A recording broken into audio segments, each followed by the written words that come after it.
Мухан айтам да. Иә, мотиватор мен Мұхит Амантаевтың арасында тағы да ерегіс шықты. Мотиватор Мұхит Амантаевты мазақтап, осындай бейнені салып, оны отметить етіп кетті Инстаграмда. 1, 2, 3. Мына Ануарбек мотиватор маған бір видео лақты жүріпті, сторисіне отмечать етіпші. Муха, осылай айқайлайсың ба деп.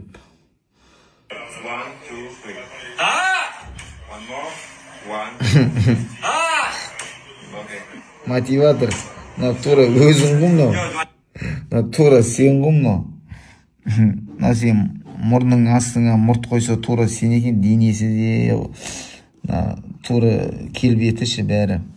Бұл Ануарбек мотиватор менің сторисім бар ма? Жалпы пост, жалпы интернетке не қойым, бәрін қадағалап жүреді ғой.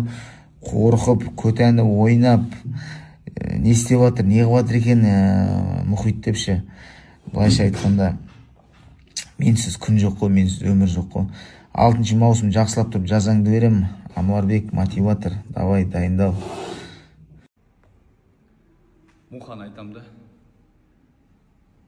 Боранда деген пробежка бастап кеткен. Кросс жүгіріп жүр ма, 40 километр, 20 километр, таңғы 5-те жүгіріп. Бір уайым бол жүр ғой енді, уайымдап жүр да керімні. Еще деген бір сборный Казахстан боксерлармен спарринг бастап кеткен. Енді мен түсінем енді, кішкене база жоқ енді. Қанша жыл бокс істеген жоқ, формаға қайтып кіріп алайын деп жоқ бас ойымы. Бірақ өкінішке орай формаға олай кірмейді.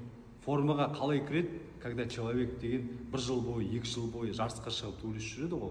Тек сол уақытта формада болады да.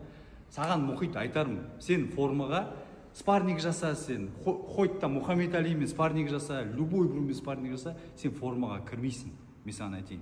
Енді мен сен қанша сборныйда болдың, анда бокстесің, Қазақстанның сборныйында болдың ғой да. Мана Серик Сапиев тағы да боксерлармен бірге сен тренировочный процессті бәрін білесің да, қалай бастау керек екен. Білмеймін, физподготовканы енді сен спарринг жасадың, пробежка жасадың, сосын физподготовканы қазір қайтып бастайсың ба? Сонда қалай, мен түсініп жоқпын да. Сен бостан-бос организм шашатпа Мұха. Ертең бой жақындап қалғанда жүрегің тоқтап қалып жүрмесін. Құдай сақтасын енді. Өз-өзіңе нагрузка беріп, кішкене деген контролировать ет енді. Возрастқа келдің деген сияқты көптен төбелескен жоқсың. Но в бою мен саған темпті көрсетем, функционалдығын көрсетем, физиканы көрсетем. Не істейтінді мен білмеймін да, сен менімен не істейсің сен? Шашайсың просто болдыны, ауыр ударлар жейсің. Давай, дұрыстап дайындал Мұха, серьезно қара. Бірақ та бұл ерегестің қалай басталғанын көбісі біле бермейді. Ең басынан бір-бірлерінің ерегесінің бастамасы қалай басталғанын бірге көрейік. Мұхит Амантаев, мастер спорта международного класса по боксу. Что ты творишь, родной?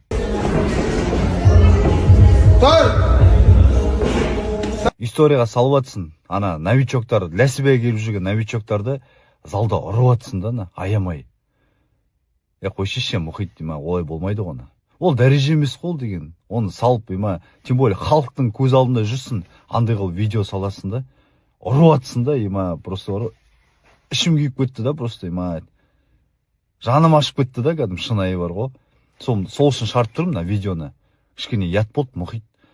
Шығатын болсан, действительно, мен сияқты действующий боецтармен шық, мен саған настоящий бой беріп тастайын бар ғой, нормально төйлесіп тастаймыз екеуміз бар ғой, сондай төйлескің келіп жатса бар ғой. Сен төйлеспейсің ғой, емай, атаңның құнын сұрайсың, ана мэрс сұрадың ба, Номатта деген мэрс сұрадың, қырғын, последний мэрс, какой саған мэрс, емай, андай қылып новичоктарды ұрмашеш залда. Төйлесің келіп жатыр ма, дұрыс действующий боецтар тартырып алып, залда төйлес, сондай қолын қышып жатса да, анау қате видео. Тем более халықтың арасында жүрсін, халықтың көз алдында жүрсін, андай қыл видео шығару ұят қой. Бәрі көріп жатыр да, болмайтын нәрсе да. Жігіттер, көңіл күйі өте тамаша. Яғни телефонды ашып қалсам, телефоным атылып жатыр бар ғой енді.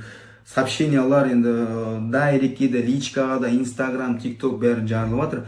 Енді өзім сәл непонятно болып қалдым. Сосын қарасам, жалпы мына видео жайлы қазір мінекей. Мұхит Амантаев, мастер спорта международного класса по боксу. Что ты творишь, родной?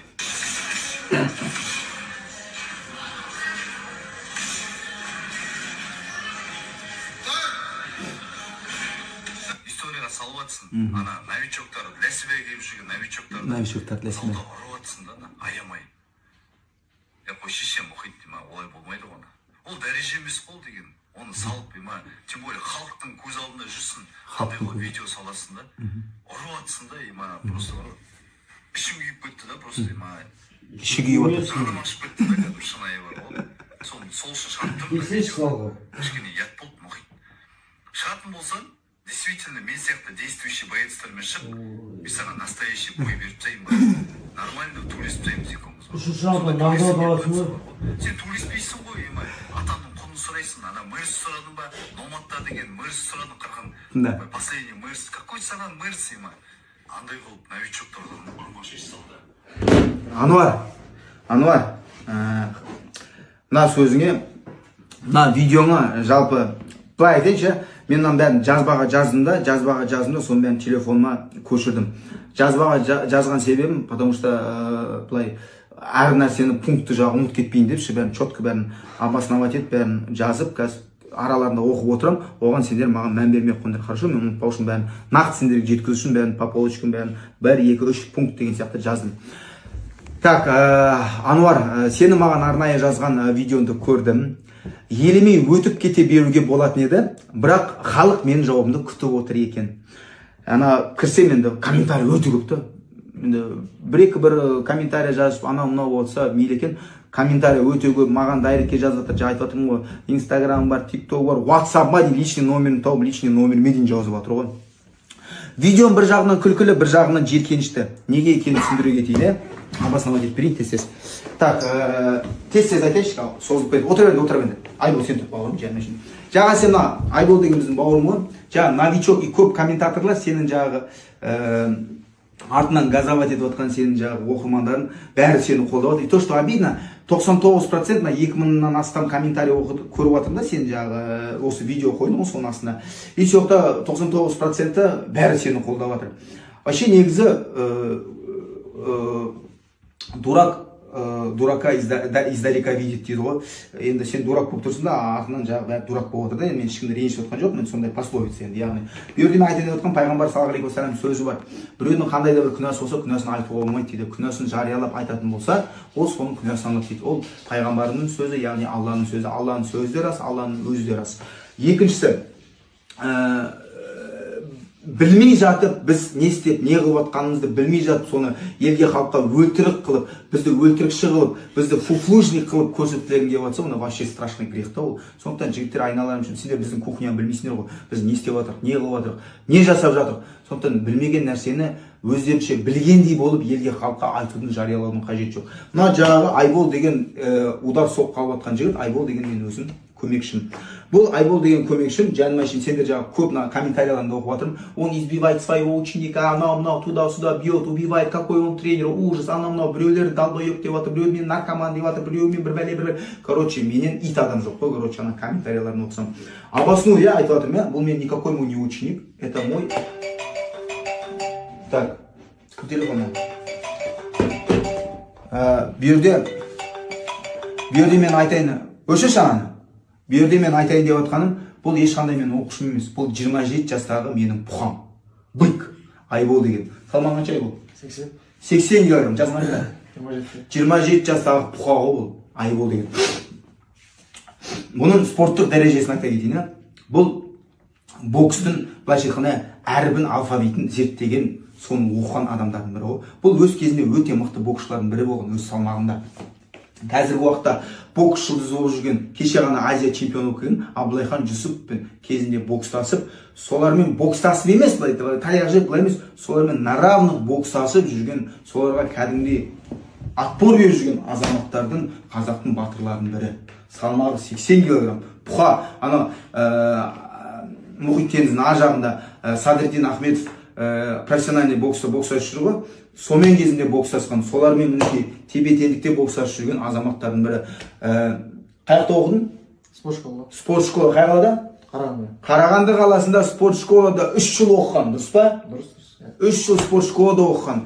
Спорттың, бокстың, яғни алфавитін зерттеп білген адамдар. Өз салмағында кезінде менмін деген мықты боксшылардың бірі. Сен де айтып жатсың ғой, новичок, анау деп жатсың ғой, Анурағыңа не айтасың курткасына? енді ол бірден сізге секірген дұрыс емес. және де мені новичок деп айтқаным менің намысыма тиді да біріншіден. Егер новичок деп намысыма тиіп маған қатты тиіп жатыр. Егер шынымен бокс көргісі келсе бірінші келсін залға көрсін, көрсетемін бокстың қандай екенін. Оны бірінші сенен өтіп алсын. Менен өтіп алсын. Маған секірмей қойсыншы. Қатты секірмей қойсын. Бас чисто, да? Так, одан кейін Абай деген қанша минут болды? 6. Ой, нормально идем. Абай деген тез айтайық. Абай деген, бұл Абай деген жасың қаншада? 26. Абай деген жігіт 26 жасында, бұл Жамбыл облысының тумасы. Бұл да кезінде өз салмағында мықты боксшы. Бізде Таразда қалам-балам боксшылар жоқ, біріншіден Тараздың боксшысы. Таразда өңкей бізде арыстандар ғой, тигрлар. Таразда өз салмағында мықты боксшылардың бірі болған. Одан кейін бұл боксты кәдімгі лупамен зерттеген адамдардың бірі. Қалай зерттеген? Мен айта кетейін. Алматы қаласында спорт туризм академиясында 4 жыл оқыған адам. Дұрыс ма? Лупамен зерттеген. Обосновать еттің ба? Сен новичок, анау-мынау деп жатсың ғой. Міне боксшылар отырады. Сосын жаңағы боксшылар айта кетейінші десеңіз. Жаңа қара, сен айтып жатсың ғой. Бокс жасатқан кезде, біз бокс жасатқан кезде, мыналармен бокс жасатқан кезде, сен до того боксты, Ануар, сен ренжіме, до того бокстан бар ғой, сен былай түсінігін, сен хотя өзінен фундамент бокс қой, сен ММА-ға шығып жүрсің, то боксқа шығасың, непонятный болып жүрсің ғой, адам болып жүрсің ғой, то хайповать етіп кетесің, кейбір кезде осылай бар ғой. Айтайын деп отқаным, сен өзің енді фундамент бокс қой сенде, сен бокс жасатқан кезде білу керексің ғой. Мен ұрып атқан кезде, мен мысалға, мыналармен бокс жасадым ғой. Мен ұрып атқан кезде бұлар қатты ұрып құлатып атқан жоқпын ғой. Сен жаңа айтып жатсың ғой, не дейді? Избиваешь дейді ма, не дейді? Ұрып атсың, бір бәле. Что ты творишь, блин? Что ты творишь, бір бәле. Мен бұларды ұрып атқан жоқпын ғой. Мен бұларды бастарынан вообще ұрып атқан жоқ. Бұларды сипалап атып. Это у нас каждый дневный күнделікті процесс жасалынады. Мен бұларды ұрып атырмын. Қай ұлдардан құлап атсыңдар сіздер? Басқа ма, ішке ма? И то өтірік құлап атыр олар. Татуын біз өтірік құлап атыр. Сен қараса видео, қай ұлдардан құлап атыр бұлар? Бұлар корпустан ұрғаннан құлап атыр. И то мен бұларды қатты тұрып атқан жоқ, бастарынан вообще қатты тұрып атқан жоқ мен бұларға. Сен до того бокстан, до того деңгейін төменде, до того боксты даже ударларды қалай ұрып атыр, не жасап атыр, сен даже как бапкер ретінде, боксшы ретінде, стратег ретінде зерттеп білмей жатсың ғой. Сен просто көріп алдың да, и хочешь хайпануть, и ты это, короче, хайп поймал деген сөз ғой. Берді мен айтайын деп отқан одан бөлек, ана рингтің ар жағында кішкентай балалар тұр. Байқадың ғой, иә? Біз жаңа Айболмен ұрып атқан кезде, Айболмен жаңа бокс жасаттым ғой. Айболды сен жаңа видеода жаңа көрсетіп жатсың ғой, Айбол сол. Айболды ұрып атқан кезде, ар жақта кішкентай балалар тұр. Кішкентай балалар не үшін тұр? Біз балаларға көрсетіп жатырмық. Ағайлар қалай бокс жасады? Вот сен де солай айналыссаң болады ғой. Вот бля деп әр бәлені хайповать еткенше бар ғой. Ну можно заниматься чем-то полезным. Ну балалармен айналысып жұмыс жасасашы, хайповать етпей. Ну зачем тебе это надо? Или ақшаны тосып қалма. Ақшаны тосса айт, ақша жіберем. Жалпы, айтайын деп отқаным, біз бокс жасап көрсетіп жатырмық. Балаларға қалай ұру керек, қалай тактика, қалай ударды дайындау керек деген сияқты ана рингтің ар жағында балалар тұр, сол балаларға біз көрсетіп жатырмыз. Қалай шыдамдық болу керек. Бұлар құламау керек негізі. Бұлар бұқа, бұлар 27 жастағы бұқалар. Мен 38-дегі шал, мен құлау керек, дұрыс па? Но я им показываю, что мен старый волк, мен 38 жастағы шал, мен шыдап жатырмын, мен оқушыларыма көрсетіп жатырмын. Міне 38 жастағы шал ағайлардың наларды малар маған шыдай алмай жатқан кезде, сендер жассыңдар, сендер мықсыңдар, сендер вообще шашауға не имеете право деп мен оларды үйретіп жатырмын. 38-дегі ағайлардың шашамаған кезде, сендер 15-14 жастағы бала, сендер вообще шашамау керексіңдер, сендер терминатор болу керексіңдер дегендей, сондай ұғыммен біз көрсетіп жатырмыз. Это каждый дневный күнделікті рабочий момент, рабочий процесс. А ты поймал на этом видео хайп. Так, дальше поехали. Дұрыс айттым ба? Так, екіншіден сен мэрс жайлы жаңа тақырыбын айта кеттің ғой. Енді мэрс жайлы айта кетейін енді. Енді әр адамның өзінің құны бар. Менің өз құным сол. Менің құным мэрс 2025 па, 2025 жылы жаңа, судай жаңа цветі ақ болсын, менің құным сол. Ақ мэрс. Енді сен өз құныңды енді сен де құның сол мэрстің деңгейіне жетсін деп айтқым келеді. Енді мэрстің құны енді жаңа мэрс ары кетсе 40-50 миллион арасы ғой енді. Енді аса бір көп те емес, аса бір қатты бір аз да емес, бір асып баратқан бір дүниеде емес қатты. Сондықтан сен де соған лайықсың деп ойлаймын. Сен де соған Құдай қаласа жет, соған не қылабай. Хайповать етіп, анаған тиіс, мынаған тиіс бәрінен шыға бермей, одан не қанша дұрыс хайповать етсеш, сонда халық та қолдайтын болады, ел де қолдайтын болады сені. мен өз құнымды білем, өз бағамды білем. Егер сен өз құның сол болса, жаңағы хайпаба дейді, ана болса, мен мысалы бір 2 миллионға или 1 миллионға, 3-4 миллионға жаңағы шығуға, төбелесуге, там, для меня это не резонно, шыны керек, уақытымды жоғалтқым демейді. Ол 2-3 миллион етеді. Аллаға шүкір, ақша ғой, но әр адам өз еңбегін бағалай білу керек. Мен Аллаға шүкір қаншама жыл жасаған істерлігім бар, еңбегім бар, төккен қаным бар, төккен еңбегім бар. Бүкіл әлемдік чемпионаттарда кезінде өз уақытында әлемдік додаларда бокстасқаным бар, халықаралық жарыстарда бокстасқаным бар.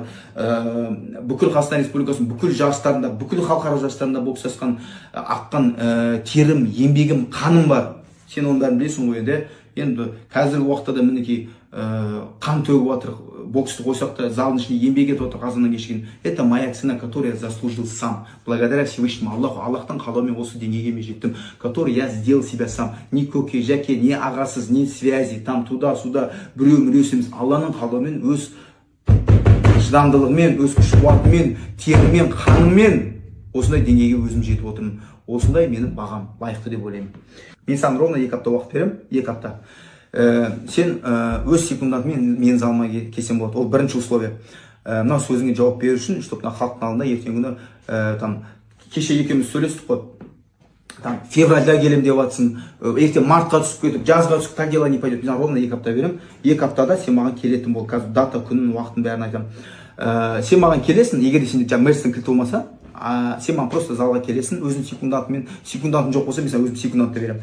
Келесің маған залға, без камеры, без ничего, біз екеуміз бокстасамыз, и все здесь решим. 6 раунд, 8 раунд, 15 раунд, 12 раунд, без разницы, бірінші қанға дейін, бірінші құлағанға дейін, бірінші нокдаун, бірінші нокаут, остановка судьи, қайындай форматта бокстасың келеді, сол форматқа дейін бокстасамыз. Кел, базары нет, бокстасамыз, все решим. Боксас болғаннан кейін, екеуміз қол ұстасамыз, құшақтасамыз, елге халық қайтамыз. Мінекей біз решили вопрос, все, салам папалам, міне Ануар жеңсе, Ануар жеңді, мен жеңсе, мен жеңді дегенде сондай айтып, шешімін айтатын боламыз. Второй вариант. Егер де сен хайповать етіп, конкретно мені үлкен аренаға шығарғың келіп отса, без проблем. Мерстің кілтін дайында, Атырауда не көп, Аллаға шүкір, мұнайшылар көп, бай адамдар көп, олигархтар көп. Енді жаңа Мерстің кілті, это, я думаю, это қатты бір үлкен вопрос емес деп ойлаймын. Егер сондай спонсорлар болып жатса, базары нет, тар, цена вопроса, Мерстің кілтін маған сал, любой, хоть арена дейсің ба, хоть на Марсе, хоть на подвале, любой бір залда, көшеде, далада, қолымызға перчатка киіп, любой жерде мен сенімен бокстасып беремін. Любой форматта, еще раз дейін, любой форматта. 6 раунд па, 8 раунд па, 15 раунд па, жаңа айттым ғой, любой форматта мен сенімен бокстасып беремін. Елге халыққа көрсетіп, хайфат етіп, мені рингқа шығарғың келсе, может кто-то хочет мені, о, давай, может біреулер действительно бір байлар қазір осы видеоны көріп, ана мұхитты давай көрейік, на самом деле қандай екен, 38 жасында действительно әлі осындай мықты деңгейде, осындай мықты формадайым екен. Давай осы Мерс, мен ақ бере салайын осы жігіт, давай ана Ануарды шығарыңдар деп, может сондай бір табылып қалар. Базары нет, әңгіме жоқ, Ануар. Я только рад, я только за. Екі условия ғой. Бірінші условиясы мен саған тағы айтайын. Ключом Мерстің кілтімен келесің. Хайпуым, шоу жасаймыз, базары нет. Екіншісі 2 аптадан кейін. Бұның бәрі 2 аптаның ішінде. Мерстің кілтімен 2 аптадан келесің. Мерстің кілті 2 апта таппасаң, 2 аптадан кейін өзің келесің. 2 аптадан кейін так, ровно 19 қаңтар күні дейін уақыт беремін. 2 апта. 19 қаңтар сағат 12:00-ге дейін Астана уақытымен. Атыраудың сағатымен емес, Астана уақытымен.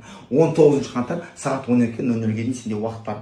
Егер де сен осы уақытқа, сол уақытта мен айтылған уақытта, айтылған күнде келмесең, сенің маршрутың шешіледі, ел халықтың алдында қандай екенін сен өз бетің ашылады. Саған ешкім аузыңды аш деген жоқ, кипішті өзің бастадың. Осыға дейін сен, осыдан кейін сен артық сөзіне жауап бермеймін, ал ел жұрт болса 2 аптадан кейін сенің кім екенді көріп білетін болады.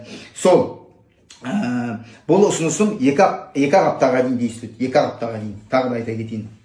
Сосын тағы да айтайын деген, сен маған 2023 жылы 5 қаңтарда келгенсің, есіне шығып кетпесте, сені міне парақшанда жүр, сен менің фанатым едің ғой, қазір де фанатым болып маған хайпова деп жүрсің. Көрді ме міне? Менің залыма келген. Міне, Ануар менің залыма келген 2023 жылы, ровно 2 жыл бұрын. Ана ортада тұрған Ғани Жайлауов мен күйеу боламын. Менің залыма келіп, мәке залыңа тренировка істеп кетсем бола ма, мәке сен мен суретке түссек бола ма деп. менімен келіп менің фанатым болып менімен суретке түсіп менің залымда тренировка жасап сен сол кезде маған осы ұсыныс тастағансың. Мұхит, давай осындай комедия жасаймыз. Мұхит, давай осындай хайповать етеміз деп. Мен сол кезде саған не айттым? Ануар, мен хайповать етіп, анау мен үшін ол қызық емес дедім. Я не блогер, я не хайпажоп, маған ол керек емес. Я в первую очередь спортсмен. Я не блогер. Еще раз говорю, я не блогер, я не хайпажоп. Маған это даром не надо, керек емес маған. Просто мына кипиш бүкіл ел халық жазып кеткен. Мен қазір осыған жауап қайтарып жатырмын. Просто бұндай нәрсені без ответа қалдырмау керек деп ойлаймын. Тағы да айтайын. Сонда сен маған келгенсің, мен саған айтқан болармын. Мен бұмен айналыспаймын. Я в первую очередь тренер, я боксер, я пропагандирую спорт и здоровый образ жизни. Салауатты, дұрыс өмірді, денсаулықты, спортты, боксты насихаттап жүрген адаммын. Сен сонда хайпа жоқсың ба? Сол хайпыңда жүре бер. Мен саған сол кезде айтқам. Ал осыдан 6 ай 7 ай бұрын сен маған тағы да сол кезде сообщение жазғансың. Мұхит, давай жасайықшы, істейікші. Мен саған тағы да айтқам. Керек емес ана, керек емес дегем. Ал қазір енді мына видеоны шығарып тұрғаннан кейін мен саған конкретно ответті айтып отырмын. Так, не қалды? Бір нәрсе қалды Мұхаммед Али? Бәрі ровно ма? Так что, Ануар, давай, мен саған сәттілік тілеймін, аман бол, жақсы күнде аманты жүздескенше денсаулығына қара. Енді қаншама деген қазақтың баласысың ғой. Хайповать етіп, бүйтіп жүргенше уақытында өтеді. Жасың уже 40-тан 40-қа 2085 па? Анау сен 85-сің ғой, иә? Давай, жасың 40-қа да топ қалды, давай, занимайся лучше дұрыс нәрсемен. Это как брат, как бауыр ретінде мен саған өз нені айтып жатырмын енді ренжіме. Дұрыс нәрсемен айналысып, и народ тебя полюбит, и халық та тебя полюбит. Анаған дейсің, маған дейсің, жастардан таяр. Зачем это надо? Так что, бауырым, давай, сәттілік, амандықта, жақсында жолыққанша. 2 апта, 19 қаңтар, 12:00-ге дейін. Мен сені күтемін. Все. Ай, Мұхит, порядочного человека грязью поливаешь. Не айтарын білмей, учениктарымды жинап, үйрету тәсілім дейсің ба? Үйрету тәсілі олай болмайды. Сен оны прекрасно білесің, как боксер. Так что кино ойнамай қой, попозже видео шығарам. Менен ответка болады. Кеттім пробежке, уақыт жоқ, короче, бар ғой. Порожняк әңгімен сен, натуре утро әңгімен. Баршаңызға ассалаумалейкум ағайындар, қазақ елі. Енді кешегі видео мен шығардым, пост за правильные вещи айттым Мұхитқа. Менің өзім түсінігімді айттым, и менімен барша халық деген келісіп жатыр, банағыда комментарийді жазып жатыр. Спортсмендер, тренерлар бар ішінде деген, простой халық бар, енді біршамасы поддержать етіп жатыр. Комментарийда Аллахқа разы болсын, мен өзім позициямды, өзім шындығымды айттым да.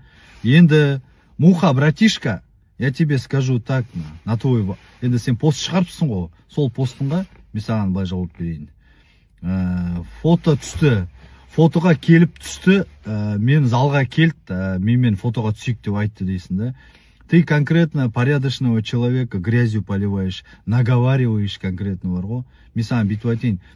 Фотода олай оған жоқ, зал деген былай болып, изначально мен оған личкаға жаздым. Давай, Мұхит, спарринг жасайық, осылай деп. Ол айтады, все, проблема жоқ, залға кел дейді. Залға келдім. Короче, я хотел там, енді мен жарысқа дайындау жүргесін 5-6 раунд жасам келді да. Ол маған айтады, жоқ, там, давай 4 раунд, там, 2 минуттан, 3 минуттан, там, деген сияқты да. И то там такой спарринг был, да, легкий, да. Спарринг что-то түсінбей қалдым, шыны керек бар ғой, тісіме тұрып қалды бар ғой, даже тер шыққан жоқ та. Содан кейін сол спаррингті көріп, Мұхиттың жағдайы жоқ енді, көрініп тұр да, формада емес, ана инстаграмға шығарып жүр ғой, төлесіп жатқан, бәрі кино ол, бәрі кино. Ты же хотел правду, Мұхит, бүкіл информацияны шығар деп отырсың ғой, міне, сен де айтып отырсың ғой, там фото деп утро әңгімелерді. Мен саған айтайын да, сол кезде, спарринг болған кезде, қалай айтайын, Ғани Жайлауов деген бар да, олимпиада, участник олимпиады, Ғани Жайлауов бүкіл Қазақстан таниды да. Сол еркек қой, действительно еркек та, шықты да, короче, андай қылып айтады ғой. Давай, мен жасам семен, короче. 10 раунд жасайым дейді да, семен. Ертең кел дейді да. Мен алдымда еркекше, короче, ертең келдім, сағат 8-дерде. 10 раунд бой төлестік та, красавчик та, база жоқ. Сосын, сол фотоны келіп, алтта, короче, давай, фотоға түсейік деп, мана Ғани айтады, Ғани айтқан уақытта, Мұхит тұрады ғой, үшіншісі. Сол кезде түскен фото анау. Мұхит, сен өтірік айтпа, алдама халықты, зачем алдайсың? Сосын, сен сияқты телефон алайын осылай, телефонды алып тоже түсірейін менде. Насчет Мерсана. Сен білесің, что саған никакой организация Мерстің ақшасын, Мерсті бермейтін білесің да, сен просто бойдан қашып тұрсың, болды. Түкітері сол. Сен білесің, уже менімен саған қиын болып кететін, спарникте түсіндің ғой сен, примерно. И то легкий спарникте түсіндің сен. Зал февраль, сосын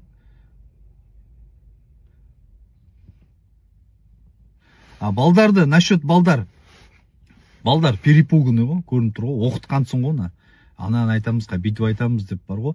Өзі не айтып отқан өздері білмейді да балдарына. Енді көрініп тұр ғой, көзбен көрініп тұр да, что сен бля ұрыватсың да, ол сен қандай тәрбие, құттай балдар дұрыс емес түсінеді да, еще андай себе показываешь, якобы король ежіна. Сен достойналармен шық деп айттым мен саған, дұрыстап спарник жаса дұрыстармен. Зачем саған еба новичоктарына? Новичок анау конкретно бар ғой. Или баяда бокс еспей қалғандар ғой, алып ұрыватсың да. Вообще видеоға, постқа керек емес өйтіп түсіріп. Ұрып постқа неге шығарып тұрсың? Вопрос сол саған. Қате істеп тұрсың да, сол жағынан.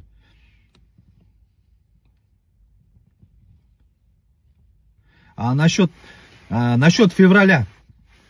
Февральда мен келем дедім, личкаға жаздық, ағайын, қарандар, личкаға жаздық, маған жазып тұр да, мен ответ берем, кел дейді да маған залға. Мен айтам, все, келем, февральда, мен Астанаға шаруам бар, как раз Астанаға, осы бір айдан кейін келем. Келген уақытта мен залға келем, бана камераны өшіреміз, анау-мынау деп отыр, жоқ, камераны өшірмеймін. Спарникті түсіреміз, қалай кіргенімді бәрін секундантымен, как положено, Астанаға келеміз алынға, спарник жасаймыз, спарникті видеоға салам, тиктокқа, инстаграмға саламыз. Бүкіл халық көрсін, как ты работаешь со мной. Түсіндің ба? Новичоктармен қалай жасайсың, менмен қалай жасайтынды көрейік. Давай, еркексің ба? Камераға түсірейік. Мен февральда келем. Мен саған личкаға жаздым, сен оқыдың, смс-ті көрдің да. Мен февральда келем, шаруамен, сол кезде мен залға келем. А насчет Мерса, порожняк қума. Мен саған айтайын, ешкім төлемейді саған Мерсті. Ешкім ондай ақша бермейді, сен оны білесің. Өтірік әңгіме ғой. Духың тұрмайды да просто менімен шығуға. Шыны керек. Все, бәрін айтқан сияқтымын ғой. Мен шындықты айттым, шындықты айтқан үшін мұхит ірінжеме, кешіріп қой. А так, я за правильные вещи говорю. Халық мойындап жатыр, халық комментарийда поддержать етіп жатыр.